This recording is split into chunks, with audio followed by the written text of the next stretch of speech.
안녕하세요. 지식대마왕입니다. 여러분, 가까이 있는 나라일수록 사이가 좋지 못한 경우가 많다는 거 알고 계시나요? 전 세계엔 한중일 관계보다 더 앙금이 깊고 서로를 경멸하는 원수지간인 나라들이 상당히 많습니다. 그래서 이번 영상에서는 역사적으로 깊은 갈등의 골로 인해 도저히 화해가 불가능해 보이는 앙숙국가들 탑10을 알아보겠습니다. 참고로 영상에 나오는 앙숙국가들은 심각한 갈등으로 인해 전쟁, 단교 등을 각오하면서까지 대립하거나 서로를 잠재적 적국으로 여기는 경우입니다. 아울러 한국을 비롯한 동아시아 국가들은 제외했습니다. 자, 그럼 시작하겠습니다. 10위는 튀르키예와 그리스입니다. 그리스와 튀르키예는 각각 동로마제국과 오스만 제국이란 이름으로 서로를 지배한 경험이 있어 역사적으로 민족적 앙금이 상당합니다. 튀르키예 공화국 출범 당시엔 그리스가 고토를 회복한답시고 튀르키예의 본토까지 쳐들어가 대규모 전쟁을 치르기도 했습니다. 이 때문에 서로에 대한 악감정이 너무 깊어서 TV에 그 국가의 사람만 나와도 손에 있는 물건을 집어던질 정도입니다. 양국은 같은 나토 회원국임에도 서로를 가상의 적국으로 여기고 있으며 실제로 키프로스에서 충돌하기도 했습니다. 아울러 최근엔 에게에서 영해 갈등으로 인해 종종 서로의 함대나 전투기가 대치하는 경우가 생기고 있습니다. 9위는 인도네시아와 말레이시아입니다. 말레이시아와 인도네시아는 똑같이 이슬람을 믿고 있고 언어도 상당히 비슷한데 이상할 리만큼 사이가 좋지 못합니다. 1960년대엔 전쟁 직전까지 갔을 정도로 큰 분쟁이 발생했던 적도 있었고 말레이시아가 UN 비상임의사국이 되자 인도네시아가 UN 탈퇴를 고민하기도 했습니다. 아울러 인도네시아와 말레이시아는 서로를 적국으로 규정하고 군비 경쟁을 하고 있습니다. 이외에도 양국은 전통 문화, 음식, 옷, 염색 방식 등을 놓고 원조 전쟁을 벌이고 있습니다. 단순 국력 면에선 인구와 영토가 각각 9배 그리고 6배가량 많은 인도네시아가 우세하나 경제적인 면에선 1인당 GDP가 12,000달러인 말레이시아가 4,000달러인 인도네시아보다 우세합니다. 이 때문에 인도네시아에서 말레이시아로 일자리를 찾아 건너오는 사람들이 꽤 많습니다. 그러다 보면 여러 이유로 불법 체류자로 전락한 인도네시아인들이 많은데 말레이시아가 각종 사회 문제를 일으키는 이들을 엄격히 단속하고 처벌하면서 양국 국민들의 서로에 대한 감정은 최악입니다. 8위는 인도와 중국입니다. 중국과 인도는 카시미르를 두고 종종 군사 충돌을 할 정도로 관계가 좋지 못합니다. 원래 1960년대 전만 해도 인도의 네루 총리가 UN 상임이사국의 한자리에 현 중국을 추천했을 만큼 잘 지냈으나 1962년부터 시작된 카시미르 분쟁으로 인해 사이가 급속도로 악화되었습니다.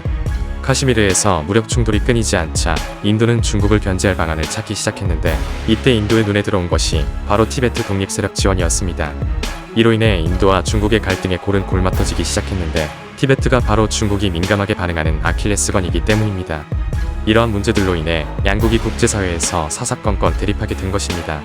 그럼에도 인도가 또 다른 라이벌인 파키스탄을 견제하기 위해 잠시 중국과의 관계 개선을 추구하기도 하였으나 2020년에 다시 국경 분쟁이 터지며 인도는 중국을 사실상 적국으로 여기고 있습니다. 7위는 인도와 파키스탄입니다.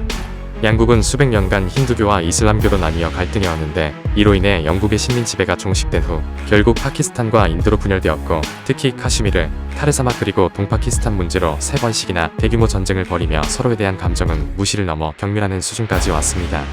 특히 카시미르에서 지금까지 종종 발생하는 군사 충돌은 서로에 대한 악감정을 회복 불능한 상태까지 밀어넣고 있습니다. 이 때문에 양국의 군비 경쟁은 어마무시한 수준인데 서로를 견제하기 위해 국제사회의 반발과 만류에도 핵무기 개발을 강행할 정도입니다. 6위는 중국과 베트남입니다. 베트남과 중국은 같은 공산주의 국가라는 공통점이 있음에도 늘 엇박자를 보여주고 있습니다.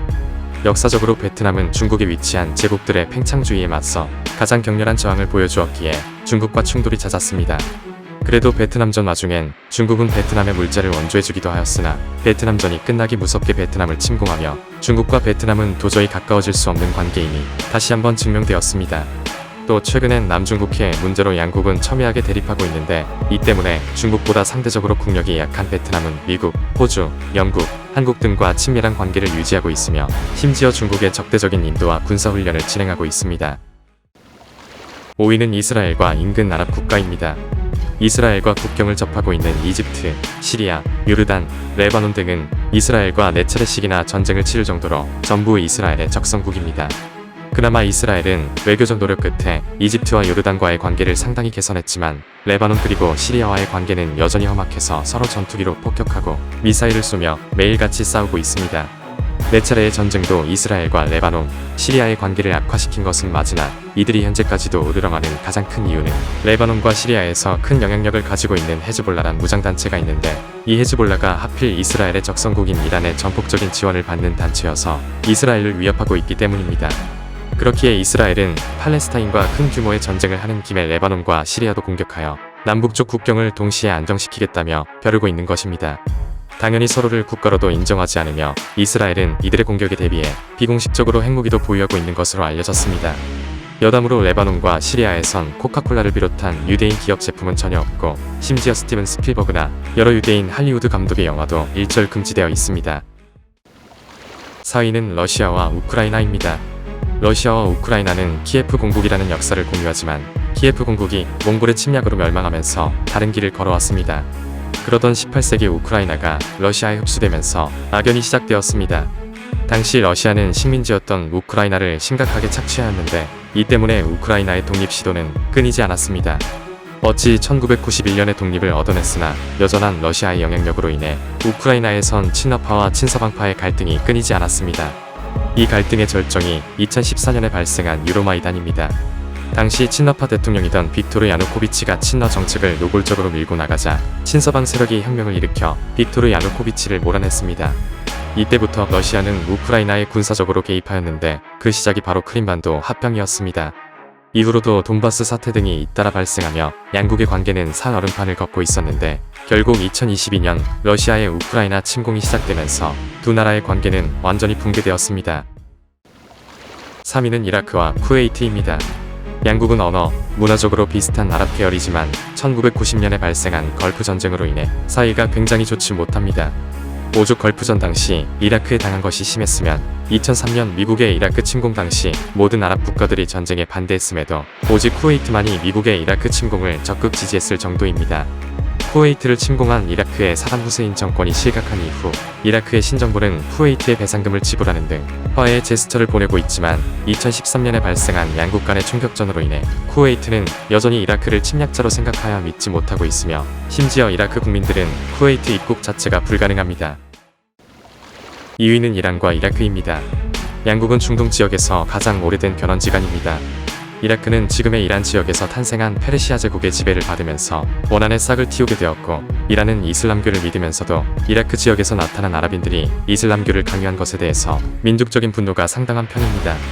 아울러 이란은 수니파를 눈엣 가시로 삼는 골수 시아파여서 이란과 수니파인 이라크는 친해지고 싶어도 친해질 수 없는 상황인 것입니다. 계속 쌓여만 가던 양국의 악감정이 폭발한 것이 바로 1980년에 발발한 이란-이라크 전쟁이었습니다.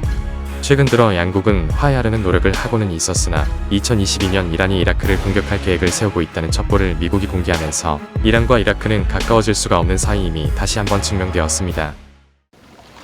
1위는 아르메니아와 아제르바이잔입니다.